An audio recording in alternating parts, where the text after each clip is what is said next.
ஆண்டவராகிய இயேசு கிறிஸ்துவின் நாமத்தில் உங்கள் அனைவருக்கும் இன்றைய நாள் ஆசீர்வாதமான நாளாக அமைய வாழ்த்துகிறேன்.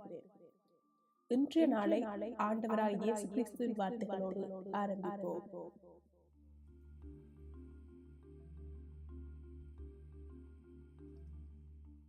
இன்றைய நாளுக்கான தேவவசனம் 1 யோவான் 2 அதிகாரம் 1 வசனம்.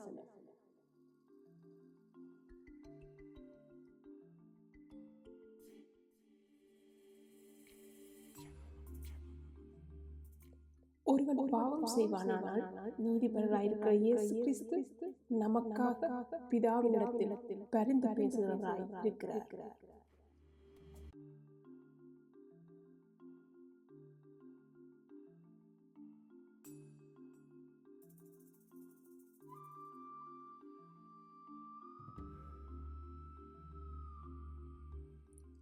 பரிந்து பேசுதல் என்பது ஒருவருக்காக இன்னொருவர் பேசுவது.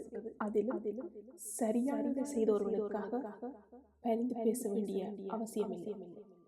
தவறு செய்தவர்களுக்காக இன்னொருவர் அவன் முன்னின்று அவனுக்காக மன்றாடுவதே பரிந்து பேசுவதாகும். பாவம் செய்யும் போது இல்லாத உணர்வு குற்றுணர்வினால் சேர்ந்து விடுகிறது. சாத்தானும்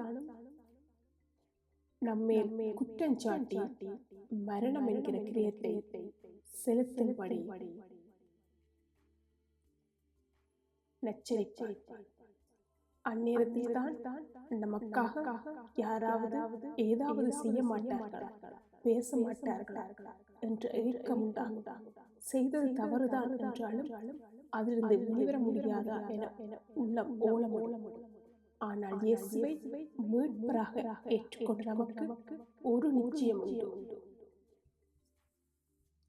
நாம் நம்பிக்கை இழக்க வேண்டியதில்லை. நமக்காக வழக்காட இந்த அண்ட சராசரத்திலே ஒப்பற்றோர் சட்டவல்ல இருக்கிறார்.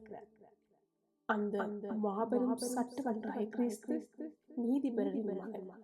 அதற்காக பாவம் பாராமுகமாக விடப்படுவதில்லை. நமக்காக வழக்காடுகிற நமது ஆண்டவர் ஏற்கனவே நமது பாவத்திற்கான விலக்கிரயத்தை தலை சாய்த்து சிலுவையில் செலுத்திவிட்டதால் இன்று நீதிபதியின் முன்னிலையில் தலைநிமிர்ந்து நம்மை விடுவிக்கும்படி நமக்காக பரிந்து பேசுகிறார்.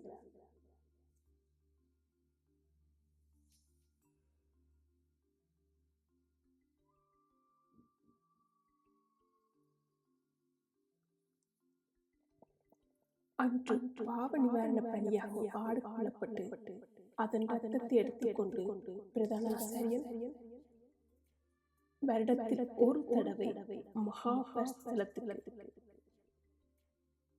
பாவ மன்னிப்புக்காக செல்வான்.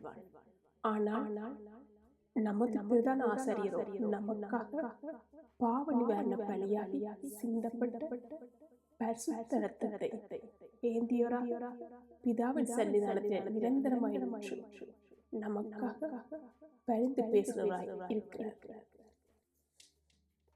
அவரது மரணம் பாவத்துக்கு எதிரான தேவ கோபத்தை திருப்தியாக்கிவிட்டது.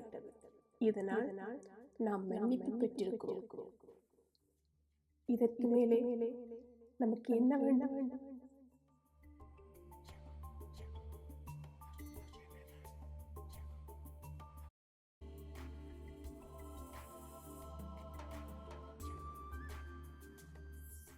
இன்றைய நாளுக்கான ஜெபம்.